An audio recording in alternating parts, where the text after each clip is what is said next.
अच्छा जी, आज हमारे पास जो है वो बायोस्टैटिस्टिक्स का चैप्टर नंबर 13 है। ठीक है, जिसमें हमें कोरिलेशन और रिग्रेशन को जो है वो डिस्कस करना है।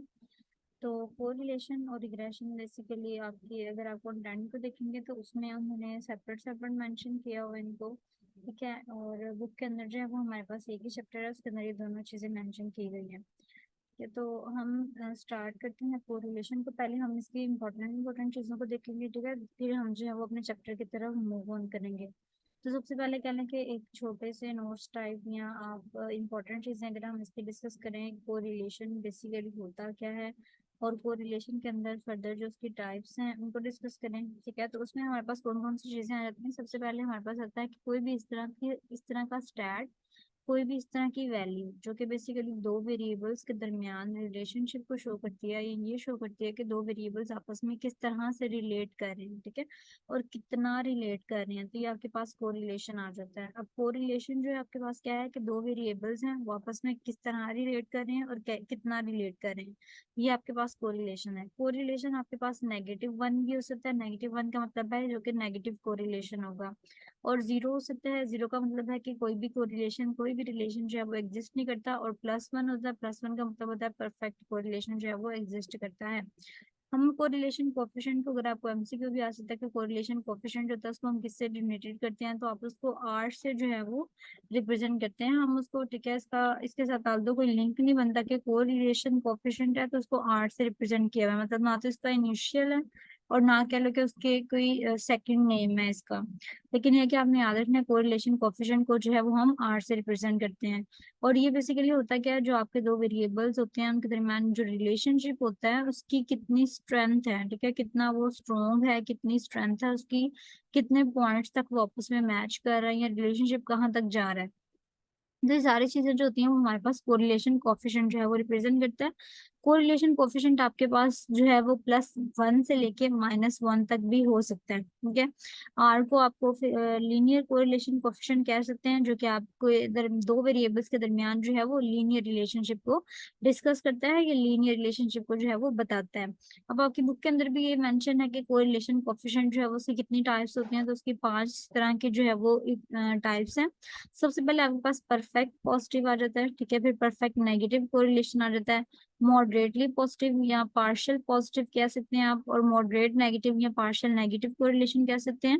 उसके बाद एब्सोल्यूट नो कोरिलेशन, जिसमें कोई भी कोरिलेशन जो है वो नहीं पाया जाता। तो हम देखते हैं कि ये सारी कौन कौन सी चीजें हैं। ठीक है, सबसे पहले आपके पास जो है, अगर हम ये टाइप्स जो हम अभी देख रहे हैं, टाइप्स ऑफ कोरिलेशन कोफिशिएंट, इनमें सबसे पहली टाइप आप लोग देखें तो आपके पास आ जाता है परफेक्ट पॉजिटिव कोरिलेशन। ठीक है, परफेक्ट पॉजिटिव कोरिलेशन में हमारे पास क्या आता है कि अगर तो एक्स की और वाई की दोनों की वैल्यूज जो है वो पॉजिटिव है। ठीक है, और दोनों आपस में इस तरह से मैच कर रही है कि इसकी जो वैल्यू है वो +1 तक जा रही है। ठीक है, तो ये आप कह लो कि ये आपके पास परफेक्ट पॉजिटिव कोरिलेशन होता है। ठीक है, पॉजिटिव वैल्यू का मतलब यह है कि जो एक्स और वाई की वैल्यू है वो दोनों आपस में डायरेक्टली रिलेटेड है।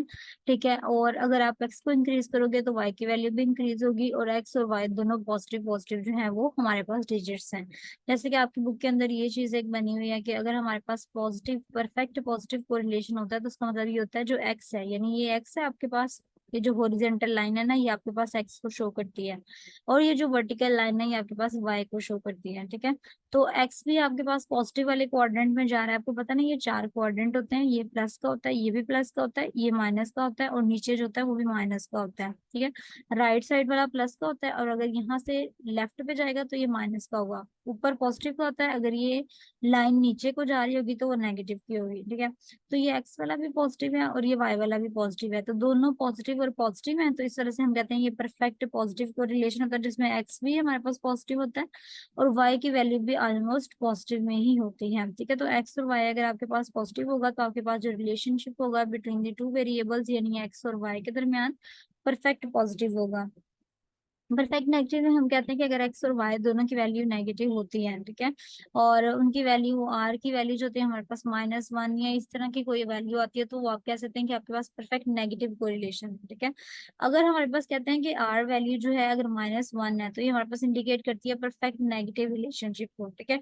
नेगेटिव वैल्यू हमारे पास किस चीज को रिप्रेजेंट करती है कि अगर हमारे पास एक्स की वैल्यू इंक्रीज भी हो रही होगी तो वाई की वैल्यू डिक्रीज होगी, ठीक है। यानी एक चीज के इंक्रीज होने से दूसरी चीज जो है वो डिक्रीज हो रही है, तो ये आपके पास इनवर्स रिलेशनशिप को जो है वो शो करता है। माइनस की जो है वो साइन, ठीक है, किस चीज को शो करता है, इनवर्स रिलेशन को शो करता है, तो आपके पास परफेक्ट नेगेटिव कोरिलेशन होता है। उसके बाद आपके पास देखिए, अगर आप यहाँ पे देखेंगे तो उन्होंने इस तरह से लाइन ना ड्रॉ की हुई है, ये उन्होंने मतलब ड्रॉ उन्होंने पॉजिटिव वाले बॉक्स में किया हुआ, लेकिन उसको नेगेटिव तरीके से ड्रॉ किया हुआ है। ये बेसिकली यहाँ पे जो है ना वो आ सकता था नेगेटिव वाली लाइन में, क्योंकि ये हमारे पास इस तरफ को जा रहा है, ठीक है। यहाँ पे अगर आप देखोगे ना तो ये लाइन आपके पास राइट साइड की तरफ मूव कर रही है, और अगर आप यहाँ पे देखोगे तो ये लाइन आपके पास लेफ्ट साइड की तरफ मूव कर रही है, ठीक है। तो अगर तो लाइन लेफ्ट साइड की तरफ जो है वो जा रही है, तो आपके पास ये कौन सा रिलेशनशिप हो जाता है, आपके पास नेगेटिव रिलेशनशिप हो जाता है, ठीक है, जिसमें एक्स की वैल्यू भी जो है वो ऐसा ऐसा नेगेटिव की तरफ चली जाती है, और वाई की वैल्यू भी जो होती है वो आपके पास नेगेटिव रिलेशनशिप को शो कर रही होती है। तो अपने याद रखना, अगर आपको एमसीक्यू आता है ना तो वो इस तरह से आता है कि उन्होंने ना आपको इस तरह से डायग्राम बना के दी नहीं है, ठीक है, उसके अंदर ये एक्स एक्स के डिजिट्स बताए हैं, उनके उन्होंने बताना है बताएं ये परफेक्ट पॉजिटिव है या परफेक्ट नेगेटिव है, ठीक है। तो अगर तो आपके पास ये लाइन राइट साइड की तरफ जा रही होगी, ठीक है, ये जैसे कि ये राइट साइड की तरफ जा रही है, तो आपने कहना है कि ये परफेक्ट पॉजिटिव कोरिलेशन है। और अगर आपके पास यही लाइन लेफ्ट साइड की तरफ जा रही होगी, तो आपने कहना है ये परफेक्ट नेगेटिव कोरिलेशन है, ठीक है। परफेक्ट पॉजिटिव और परफेक्ट नेगेटिव का जो है ना वो थोड़ा सा डिफरेंस आपको आना चाहिए, क्योंकि इसके एमसीक्यू मोस्टली आ जाते हैं, जो इसकी डायग्राम भी जो है ना वो बन के आ जाती है, ठीक है। इस तरह से इन दोनों का डिफरेंस जो है वो आपको आना चाहिए। उसके बाद आपके पास आता है पार्शियल पॉजिटिव कोरिलेशन या मॉडरेटली पॉजिटिव कोरिलेशन। क्या होता है इसमें, हमारे पास ये होता है कि आर की जो वैल्यू है, जो हम पीछे पढ़े हैं कि हमने पढ़ा पॉजिटिव में आर की वैल्यू +1 होती है, नेगेटिव में आर की वैल्यू -1 होती है, ठीक है। अब मॉडरेटली पॉजिटिव या कह लो पार्शियल पॉजिटिव में क्या होता है, जो आर की वैल्यू होती है वो 0 से तो बड़ी होगी लेकिन 1 से कम होती है, ठीक है। जो मॉडरेटली पॉजिटिव होते हैं उनमें क्या होता है, आर की वैल्यू 0 से बड़ी होती है लेकिन 1 से कम होती है। और जो मॉडरेटली नेगेटिव होते हैं उनका मतलब क्या होता है, यानी पार्शियल नेगेटिव का मतलब बताए आर की वैल्यू -1 से तो बड़ी होगी, ठीक है। -1 से बड़ी का मतलब क्या है कि -1 से ऊपर हमारे पास जो है वो आपके पास आ जाता है 0 आ जाएगा, ठीक है। और 0 से ऊपर आपके पास फिर 1 फिर 2 इस तरह से करके -1 से बड़ी होती है, लेकिन ये है कि आर की वैल्यू 1 से लेस देन होती है, ठीक है। 1 से नीचे नीचे रहेगी और -1 से स्टार्ट होकर ऊपर को जा रहेगी, यानी -1 है, फिर -0.9 होगी, फिर -0.8 होगी, फिर -0.7, फिर इस तरह से करके 0.6 0.5 0.4 3 2 फिर 0 हो जाएगी, ठीक है। और फिर 0 के बाद जो है वो आपके पास 0.1 प्लस में चला जाएगा, और वो जाता जाएगा अनटिल अनलेस 0.99 तक वो वैल्यू नहीं चली जाती, और फिर 1 आ जाएगा, ठीक है। तो ये पार्शियल नेगेटिव कोरिलेशन की जो है वो एक सिंबल होता है कि उसमें आर की वैल्यू आपके पास -1 से बड़ी होती है जबकि 1 से कम होती है। और पार्शियल पॉजिटिव में क्या होता है, आर से बड़ी वैल्यू होती है और 1 से छोटी होती है, ठीक है। ये चार चीजें हैं जो आपने याद रखनी है। यहाँ पे उन्होंने बताया हुआ है P is equal to -1, left side पे जो है वो लाइन मूव कर रही है, ठीक है, ये देखें ये पॉजिटिव का है, यहाँ पे राइट साइड की तरफ लाइन जो है वो आपकी जा रही है, ठीक है। तो आपके पास पॉजिटिव परफेक्ट पॉजिटिव कोरिलेशन है, ये आपके पास परफेक्ट नेगेटिव कोरिलेशन है। अगर आप इसमें देखेंगे तो इसमें आपके पास -1 से जो है वो बड़ी बड़ी वैल्यू आएगी और 0 से छोटी वैल्यू आ रही है, ठीक है। तो हमने पढ़ा -1 से जो भी बड़ी वैल्यू आ रही है वो आपके पास मॉडरेट नेगेटिव की तरफ जाएगा, ठीक है। और अगर आपके पास जो है वो 0 से बड़ी वैल्यू आ रही होगी तो वो मॉडरेट पॉजिटिव की तरफ जाएगा, ठीक है। तो इस तरह से करके आपने ये 4-5 एमसीक्यूज हैं जिनको आपने जहन में रखना है। ये नल है, इसमें कोई भी वैल्यू नहीं है, ठीक है, और कोई भी जो है वो रिलेशनशिप शो नहीं हो रहा, तो ये आपके पास नल वेरिएबल आ जाता है और इसने कोई भी रिलेशनशिप शो नहीं किया, ठीक है। तो आपको परफेक्ट पॉजिटिव कोरिलेशन का बताना चाहिए, परफेक्ट नेगेटिव कोरिलेशन का बताना चाहिए, आपको पार्शियल पॉजिटिव कोरिलेशन का बताना चाहिए और पार्शियल नेगेटिव कोरिलेशन का बताना चाहिए, ठीक है। नल का तो आइडिया हो जाता है क्योंकि उसमें कोई लाइन ड्रॉ नहीं की जाती। तो ये आपके पास कुछ इंपॉर्टेंट एमसीक्यूज और कुछ इंपॉर्टेंट एससीक्यूज के पॉइंट ऑफ व्यू से चीजें थी, ठीक है। आपकी बुक के अंदर भी इस तरह से करके डायग्राम ड्रॉ की हुई है उन्होंने, ये इसको स्कैटर प्लॉट डायग्राम कहते हैं। स्कैटर का मतलब होता है बिखरा हुआ, ठीक है। इसमें जो डॉट्स होते हैं ना ये बिखरे हुए होते हैं, ठीक है। इस तरह से करके जगह जगह जो है चीजें कह लेंगे मैनेज होती हैं, तो इनको हम कहते हैं स्कैटर्ड प्लॉट डायग्राम। डायग्राम, ठीक है। ये रिलेशनशिप को रिलेशन की टाइप को जो है वो रिप्रेजेंट करती हैं। तो आपने इनको देख लेना है, इसमें पार्शियल पॉजिटिव कौन सी है, पार्शियल नेगेटिव कौन सी है, और इसके अलावा आपके पास जो है वो परफेक्ट पॉजिटिव और परफेक्ट नेगेटिव कौन सी है। डिफरेंट तरीके से डिफरेंट जो है वो डायग्रामेटिक रिलेशनशिप जो है वो आपको शो करवा के पूछा जा सकता है कि इसमें से पॉजिटिव कोरिलेशन, नेगेटिव कोरिलेशन, या जिसमें कोई भी रिलेशन नहीं है तो वो आपने बताना है, ठीक है। तो आपने उन लाइन से, उन स्कैटर्ड डायग्राम से आइडिया लगाना है कि इसमें पॉजिटिव कोरिलेशन कौन सा बन रहा है, नेगेटिव कौन सा बन रहा है, लेफ्ट साइड की तरफ जा रहा है, और नो कोरिलेशन जो रैंडमली बिखरे हुए हैं बस, ठीक है, उनमें आपके पास कोई भी रिलेशनशिप नहीं है, तो ये नो कोरिलेशन जो है वो एग्जिस्ट हो रहा है इसके अंदर। एब्सोल्यूट नो कोरिलेशन जो कि मैंने आपको ये लाइन बताई है, ठीक है, पीछे वाली, इस तरह से करके, जिसमें कोई भी जो है वो लीनियर कोरिलेशन एग्जिस्ट नहीं कर रहा होता और आर की वैल्यू जो होती है ऑलमोस्ट जीरो होती है, ठीक है। मतलब उसमें कोई भी रिलेशनशिप नहीं है, कोई वेरिएबल के दरमियान कोई रिलेशनशिप नहीं पाया जा रहा, जीरो वैल्यू है आर की, तो आप कहेंगे आपके पास एब्सोल्यूट नो कोरिलेशन जो है वो एग्जिस्ट कर रहा है। अब आपकी बुक में भी जो है ना वो इम्पोर्टेंट चीज आ जाती है कि आपने अगर कोरिलेशन ड्रॉ करना है दो वेरिएबल्स के दरमियान तो आप किस तरह से ड्रॉ करेंगे, ठीक है। तो कोरिलेशन को कंप्यूट करने के लिए, आइडिया लगाने के लिए, उसको जो है वो हमारे पास दो तरह के मेथड होते हैं। एक आपके पास कार्ल पेयरसन कोरिलेशन कोफिशिएंट होता है, एक आपके पास स्पीयरमैन रैंक कोरिलेशन कोफिशिएंट होता है, ठीक है। तो ये दो तरह के जो है वो आपके पास मेथड्स हैं जिनके थ्रू आप कोरिलेशन का जो है वो आइडिया लगा सकते हैं। अब कार्ल पेयरसन के लिए, क्योंकि ये एक शॉर्ट कह लें कि समरी है, तो आपको इसका जस्ट फार्मूला उन्होंने बताया हुआ है कि कार्ल पेयरसन के लिए आपको ये वाला फॉर्मूला लगाना चाहिए, सिग्मा एक्स माइनस एक्स बार वाई माइनस वाई बार, फिर सिग्मा एक्स माइनस एक्स बार का स्क्वायर है और सिग्मा वाई माइनस वाई बार का स्क्वायर है, ठीक है। ये कार्ल पेयरसन कोरिलेशन कोएफिशिएंट का फॉर्मूला है, हम इसको डिटेल में अपनी बुक से डिस्कस करते हैं। इसके अलावा जी आप ये वाला भी कर सकते हैं, एक्स माइनस एक्स बार वाई माइनस वाई बार, एक्स माइनस एक्स बार का स्क्वायर वाई माइनस वाई बार का स्क्वायर है, सेम है, सिर्फ कैपिटल और स्मॉल लेटर्स का डिफरेंस है। उसके अलावा स्पीयरमैन रैंक कोरिलेशन कोएफिशिएंट दूसरा मेथड भी हम यूज कर सकते हैं। हम क्यों ये मेथड यूज करते हैं ये हम डिस्कस करते हैं अपने बुक के थ्रू। इसमें आपने जो फॉर्मूला लगाना है वो आपने क्या लगाना है जी, P is equal to 1 minus sigma 6 sigma D square over N square minus 1, ठीक है। तो ये आपने स्पेयरमैन रैंक कोरिलेशन कोएफिशिएंट के अंदर जो है ये फॉर्मूला पुट करके अपने क्वेश्चंस को जो है वो सॉल्व करना है, ठीक है। तो ये आपके पास कह लें एक शॉर्ट सी समरी है कि किस तरीके से जो है वो आपने कोरिलेशन वाले टॉपिक को कवर करना है और उसमें कौन कौन सी चीजें कवर करनी है। अब आपको थोड़ा सा आइडिया हो जाएगा कि आपने कोरिलेशन वाले टॉपिक में जो है वो सबसे पहले कोरिलेशन की डेफिनेशन करनी है, ठीक है। कोरिलेशन की डेफिनेशन करने के बाद आपने उसकी जो टाइप्स हमने ऊपर पढ़ी हैं, ठीक है, उसकी टाइप्स करनी है आपने उसके बाद आपने कोएफिशिएंट ऑफ कोरिलेशन की डेफिनेशन करनी है, ठीक है। कोएफिशिएंट ऑफ कोरिलेशन क्या होता है और टाइप्स ऑफ कोरिलेशन कोएफिशिएंट क्या होती हैं, ठीक है, इनकी डायग्राम जो है वो भी साथ अच्छे से करनी है आपने। उसके अलावा मेथड जो जो हम यूज करते हैं, अगर हमने जो है वो कोरिलेशन कोएफिशिएंट को निकालना है तो हम कौन कौन से मेथड्स यूज कर रहे हैं, ठीक है।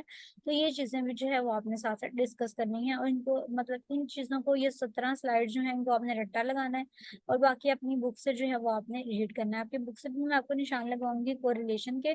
कोरिलेशन में सबसे पहले आपके पास यहाँ पे आ जाता है भाई कि आपने सिंपल बताया कि रिलेशनशिप जो कि वेरिएबल्स के दरमियान हम शो करते हैं उसको हम कहते हैं कोरिलेशन, ठीक है।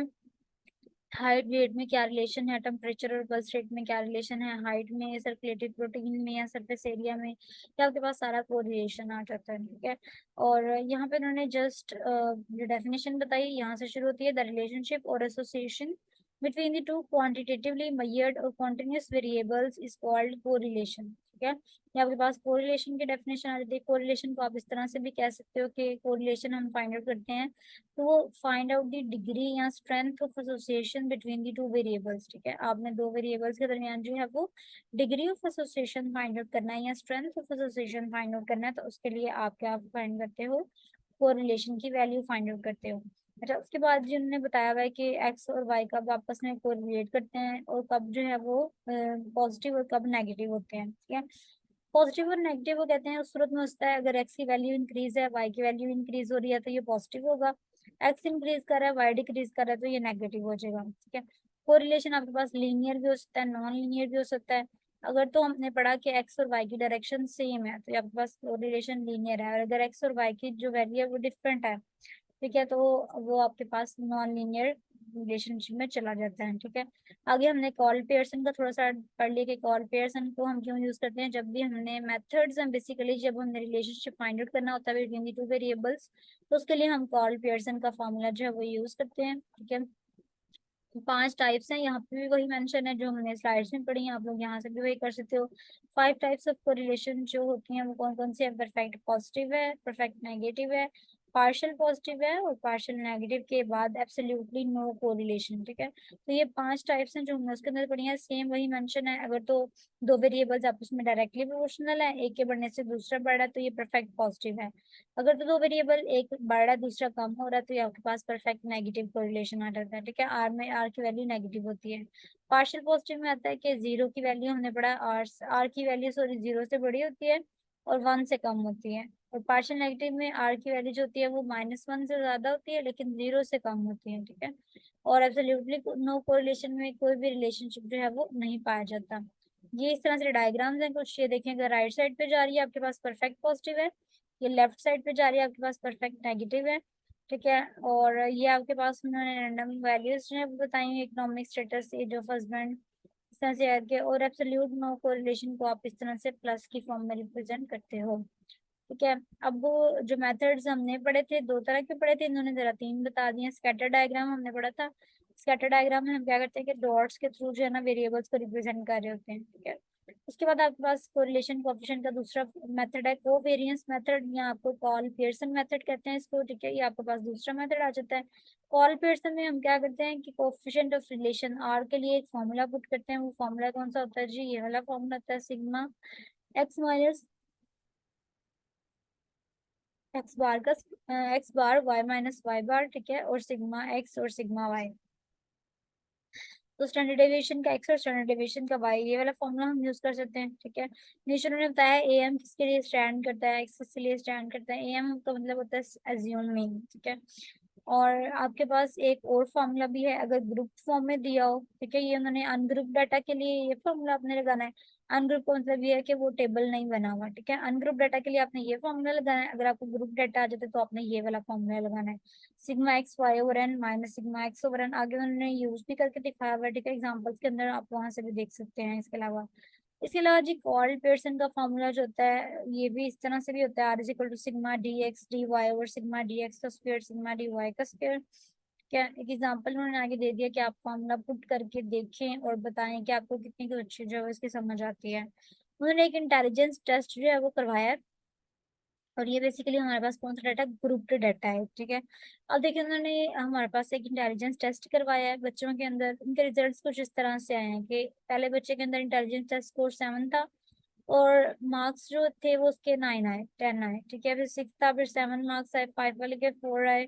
इस तरह से उन्होंने कहा अपने coefficient of correlation find out करना है, तो हमने आर की वैल्यू बेसिकली फाइंड करनी है। ठीक है, ये हमें एक्स की वैल्यू दी हुई है। ठीक है, और ये हमें समझ कर लें, सॉरी ये एक्स की वैल्यू इंटेलिजेंस टेस्ट स्कोर, और ये स्कोर जो है ये वाई की वैल्यू हो गई। ठीक है, ये तो सीरियल नंबर बताया हुआ है, एक्स और वाई की वैल्यू हमारे पास आ गई है। अब हमने स्मॉल एक्स और स्मॉल वाई की वैल्यू फाइंड आउट करनी है। ठीक है, स्मॉल एक्स हमारे पास बराबर होता है एक्स माइनस एक्स बार आपके पास होता है मीन। ठीक है, एक्स का मीन, और एक्स का मीन हम किस तरह से फाइंड करते हैं, सिग्मा एक्स ओवर एन के थ्रू, ये उन्होंने नीचे करके दिखाया हुआ है आपको, यहाँ से भी आप देख सकते हैं। ठीक है, एक्स बार हम किस तरह से फाइंड करते हैं, सिग्मा एक्स ओवर एन के थ्रू। सिग्मा एक्स हमारे पास क्या आया था, एक्स की वैल्यू हमारे पास इकट्ठी की तो 56 आई, हमने 56 ऊपर का टोटल डिजिट्स को काउंट किया, ये कितने अमाउंट है, 1 2 3 4 5 6 7 और 8। ठीक है, ये 8 जो थे इनके नंबर थे, 8 के साथ हमने डिवाइड किया तो आपके पास 7 आ गया। एक्स बार की वैल्यू कितनी आ गई, 7।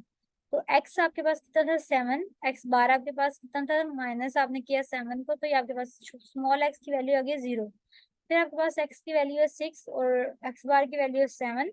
ठीक है, तो 7 कैपिटल है, कैपिटल के साथ माइनस है, तो आपके पास यहाँ पे -1 आ जाएगा। इस तरह से करके आपने 5 में से ये सारे एक्स की वैल्यू में से आपने एक्स बार की वैल्यू जो है वो माइनस करते जाना है, जो भी आंसर आएगा आपने यहाँ पे लिखते जाना है, और एक्स बार की वैल्यू आपके पास 7 है। ठीक है, सेम यही प्रोसीजर आपने वाई के साथ करना है, वाई वैल्यू में से वाई बार माइनस करते जाना है। ठीक है, और उसके जो भी वैल्यू आएगी वो आपने छोटे वाली वाई के अंदर जो है वो पुट करते जाना है। फिर हमारे फॉर्मूले के अंदर चूंकि एक्स का स्क्वायर है, ठीक है, तो इस तरह से हमें जो है वो एक्स का स्क्वायर भी लेने की जरूरत पड़ सकती है। तो हमने क्या किया, हमने पहले एक्स का स्क्वायर लिया, फिर हमने उसी वाई का स्क्वायर लिया। एक्स का स्क्वायर लेंगे आप तो 0 का स्क्वायर 0 ही आता है, 1 का 1 हो जाएगा, ठीक है। इस तरह से करके सिग्मा एक्स स्क्वायर ये टोटल वैल्यू को ऐड कर लो तो आपके पास 12 आ जाएगी, वाई का स्क्वायर को ऐड करोगे तो 32 आ जाएगी, ठीक है। एक्स को वाई के साथ मल्टीप्लाई कर देना आपने, एक्स वाई के साथ मल्टीप्लाई किस तरह से करोगे, यहाँ से करोगे, क्योंकि ये वाली वैल्यूज को मल्टीप्लाई नहीं कर देना आपको इसमें, ठीक है। एक्स को वाई के साथ मल्टीप्लाई करोगे, फिर एक्स वाई की सारी वैल्यू इकट्ठी कर दी, ठीक है। और जी उसके बाद आपने क्या करना है, फॉर्मूला पुट कर देना simple, r is equal to sigma x y over sigma x square sigma y square. तो 6 over under root 12 under root 32 लेना है आपने, ये आपके पास टोटल वैल्यू आ जाएगी, ठीक है। तो ये आपके पास जो सारी हमने फाइंड आउट की है, r is equal to sigma x y, आपके पास थी ग्रुप डाटा के लिए, ठीक है। सिमिलरली बिल्कुल सेम एग्जांपल जो है वो एग्जांपल 13.2 है, ठीक है। इसमें भी आपने ग्रुप्ड डाटा के लिए ही फाइंड आउट करना है, ठीक है। अब ये एग्जांपल जो है वो हमें करवाएंगी जी मतलब आप करवाएंगे या मरियम करवाएं हमें ये वाला एग्जांपल। तो जो कन्वीनियंट है कंफर्टेबल है वो ये एग्जांपल हमारे साथ जो है ना वो करेगा, ठीक है। सेम पहले वाली मैम जैसे। मैं करवाऊँ?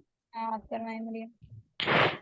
मैम इसमें हम उन्होंने एक्स और वाई का डाटा दिया हुआ है क्वेश्चन में। ठीक तो है। हम लोगों ने सबसे पहले क्या करना है कि एक टेबल ड्रॉ करना है, उसमें एक्स की और वाई की वैल्यूज जो है वो लिखनी है। उसके बाद हम लोगों ने देखना है कि डाटा हमारे पास कौन सा है, ग्रुप्ड है कि अनग्रुप्ड। अब ग्रुप डाटा है तो हम लोगों ने ग्रुप डाटा का जो फॉर्मूला है उसको पहले माइंड में रखना है कि उसके अंदर कौन कौन सी रिक्वायरमेंट्स है। जैसे उसके अंदर उन्होंने हमसे एक्स पूछा हुआ है, वाई है, एक्स का स्क्वायर और वाई का स्क्वायर, ठीक और एक्स वाई। मतलब हम लोगों ने एक्स वाई को लेने के लिए पहले एक्स सिंपल और वाई लेना पड़ेगा। अब हम्म, हम लोगों ने एक्स फाइंड करने का हमारे पास है फॉर्मूला एक्स माइनस एक्स बार। अब एक्स बार को सबसे पहले फाइंड करना है। वो कैसे करेंगे कि जो हमारे पास क्वेश्चन में एक्स है उसको हम लोग पहले टोटल को ऐड करेंगे, उसका सिग्मा फाइंड आउट करेंगे और फिर उसकी उसकी टोटल नंबर ऑफ वैल्यूज पे डिवाइड कर देंगे। जैसे कि यहाँ किया हुआ है, टोटल उसका 63 निकला हुआ है, उसको डिवाइड कर देना 10 पे, तो हमारे पास एक्स बार आ जाएगा 6.3। ठीक अब हम लोगों ने एक्स की पहली वैल्यू 20 है, तो मतलब 20 माइनस 6.3, मतलब इस तरह आगे से माइनस माइनस करते जाएंगे, हम लोग वो डाटा फाइंड आउट कर लेंगे।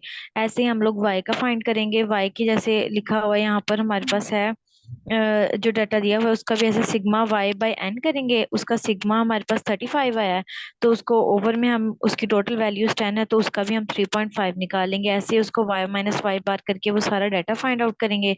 देन नेक्स्ट हमारे पास फॉर्मूला के अंदर एक्स स्क्वेयर हमें चाहिए, तो हमने जो एक्स अभी फाइंड आउट किया है एक्स माइनस एक्स पर सबको, मतलब उसका जो उसका सिग्मा मतलब हर एक का हम लोगों ने स्क्वायर लेते जाना। जैसे कि ये लिखा हुआ है इधर 4.3, और नेक्स्ट जो 3.3 माइनस 1.8, ये इसका हम लोगों ने नेक्स्ट लेना है।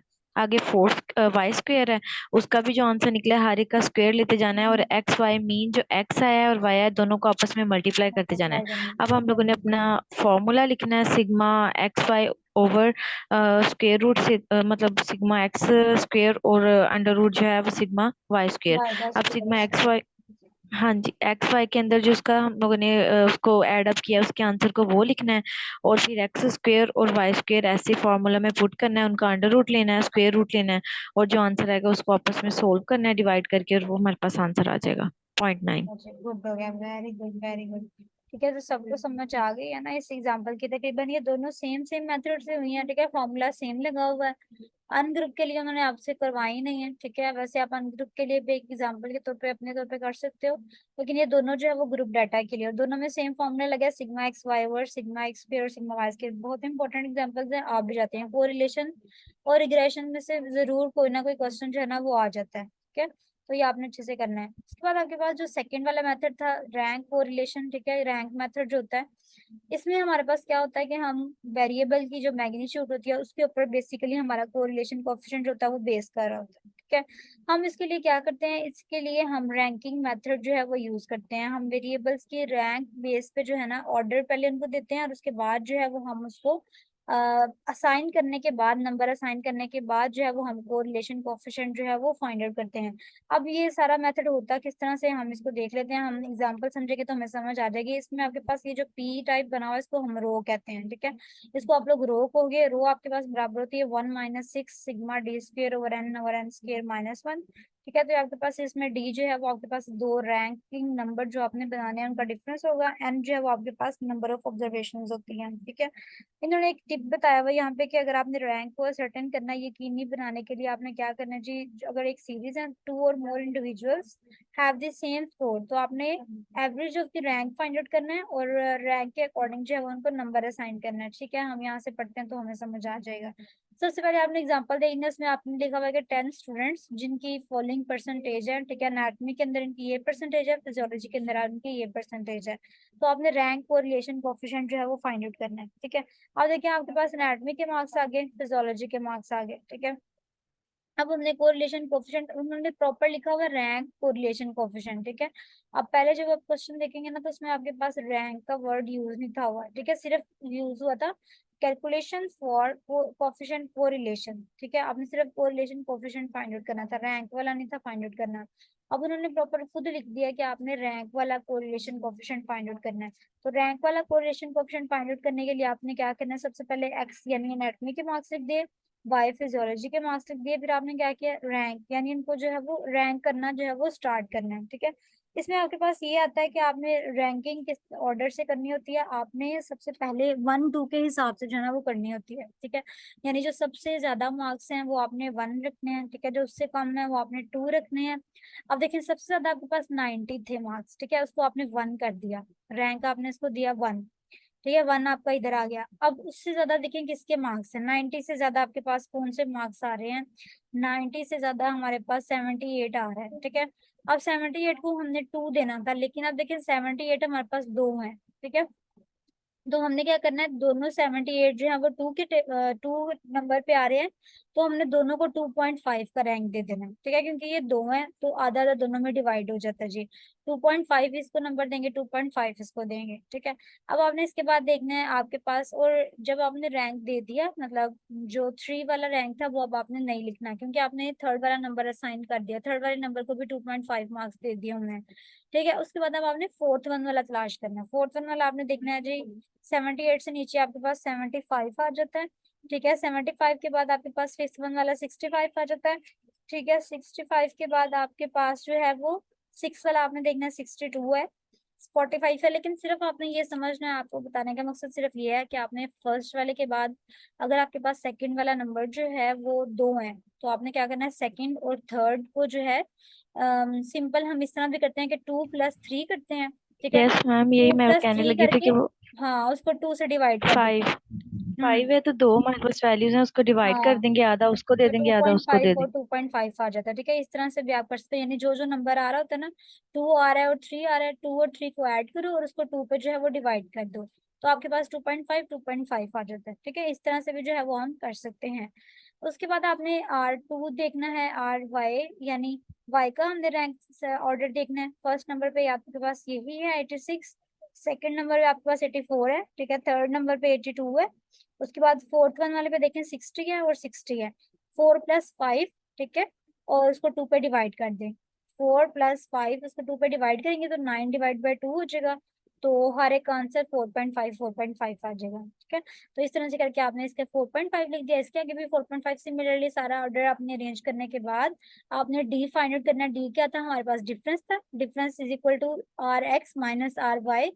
तो RX में से आपने क्या करते जाना है, RY की सारी वैल्यूज को माइनस करते जाना है। 2.5 में से 2 माइनस किया, 7 में से 7 माइनस किया, तो आपके पास ये सारे डिजिट्स आ जाएंगे। ठीक है, उसके बाद आपने क्या किया जी, डी स्क्वेयर लिया हुआ है। ठीक है, डी का आपने स्क्वेयर लेते जाना है, आपके पास ये वैल्यू आ जाएगी।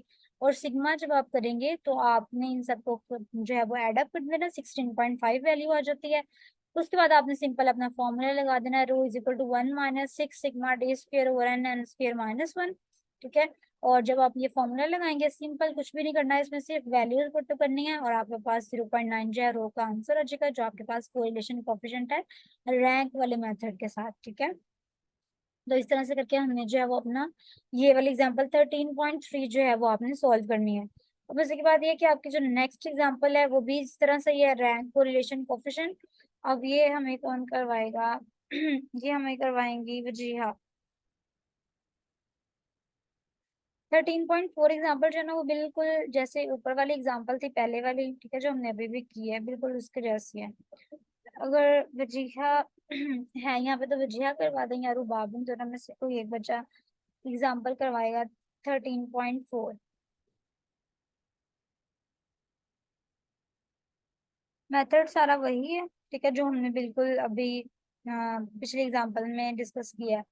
या सिर्फ आपने क्या करना है उसमें एग्जाम्पल के थ्रू जो है वो बताना थोड़ा थोड़ा कि ये मेथड हुआ, ठीक है। फिर रुबाब रुबाब इधर ही है।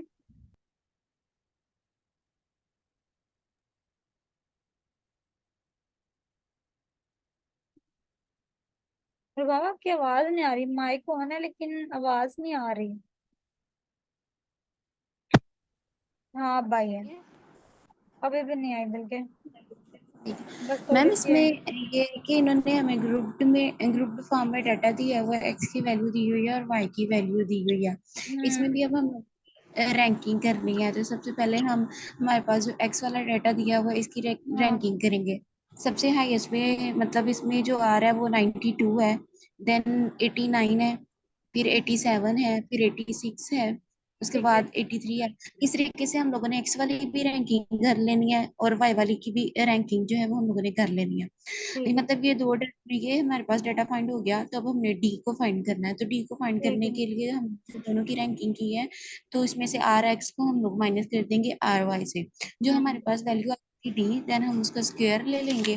तो हमारे पास डी और डी मतलब डी स्क्वायर का हमारे पास जो है वो फार्मूला हमें मिल गया है। तो ठीक इसको अब है। हम लोग फार्मूले के अंदर पुट करेंगे। ठीक तो है। फार्मूले के अंदर मतलब 6 सिग्मा डी स्क्वायर है, इसमें 6 हम्म। और साथ में हमने डी स्क्वायर की वैल्यू लगा दी। हम्म। एन हमारे पास टोटल नंबर कितने हैं इसकी, मतलब ये हमारे पास 10 है, तो इसका जब हम हम्म। स्क्वायर लेंगे तो वो 100 आ जाएगा। तो 100 10 में और से 10 माइनस 100। करेंगे, हाँ प्रिंसिपल वैल्यूज ऐड अप करके तो हमारे पास आंसर आ जाएगा। ठीक हो गया। मैं समझ लग गया ना आपको, आपने जस्ट क्या करना है इसमें फॉर्मूला पुट करना है। फॉर्मूलाज आपको अच्छे से याद होने चाहिए, ठीक है, ग्रुप डाटा के।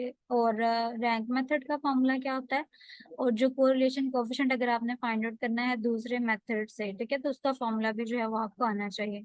ये कॉल पियर्सन वाला, ठीक है, तो दोनों फॉर्मूलाज आपको याद होने चाहिए, ठीक है। ज्यादा इंपॉर्टेंट इसके अंदर यही है, इसकी टाइप्स जो हमने पढ़ी हैं, 3 मेथड्स जो हमने डिस्कस कर लिए कि 3 मेथड्स के थ्रू हम कोरिलेशन जो है वो फाइंड आउट कर सकते हैं, ठीक है।